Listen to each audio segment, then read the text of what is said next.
8वी 9वी आणि 10वी यासाठी RSP आणि सिव्हिल डिफेन्स हे ऑप्शनल सब्जेक्ट म्हणून आहेत, पण बऱ्याचशा शाळांना किंवा शिक्षकांना ते माहीत नाहीये. याच्यातनं आपण रस्त्यावर जे वाहतुकीचे नियम पाळण्यासाठी जी नवीन येणारी पिढी आहे घडवण्याचं काम जे शिक्षक करतात, त्यासाठी आपण त्यांना पहिले ट्रेनिंग फॉर ट्रेनर्स आहे, जे आपल्याला जे पुढे जाऊन विद्यार्थ्यांना जे ट्रेन करणार आहे त्यांच्यासाठी आपण ट्रेनिंग ठेवलेलं आहे.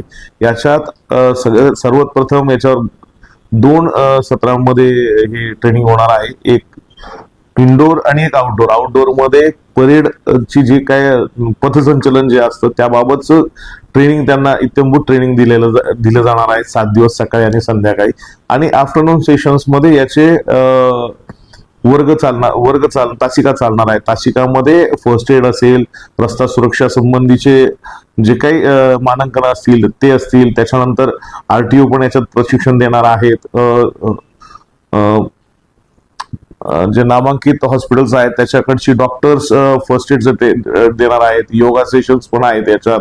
आणि त्याच्यानंतर आपल्याला रस्त्यावर प्रॅक्टिकली जंक्शन्स कसं चालवायचंय, हँड सिग्नल्स काय असतील याच्याबद्दल पण त्याच्यात ट्रेनिंग दिलं जाणार आहे.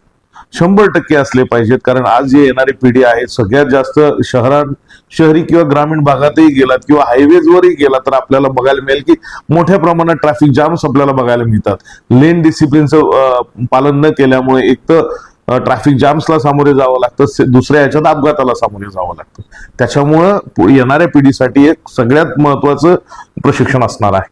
सर, किती शाळा तुम्ही आता याच्यात अंतर्भूत केलेल्या? आतापर्यंत आपल्याकडे 172 शाळा झालेल्या आहेत. आता परत आपण एक 80 शिक्षकांना बोलवलेलं आहे. त्या 80 ट्रेन झाल्यानंतर आपले जवळपास 250ची टोटल पूर्ण होईल या वर्षी.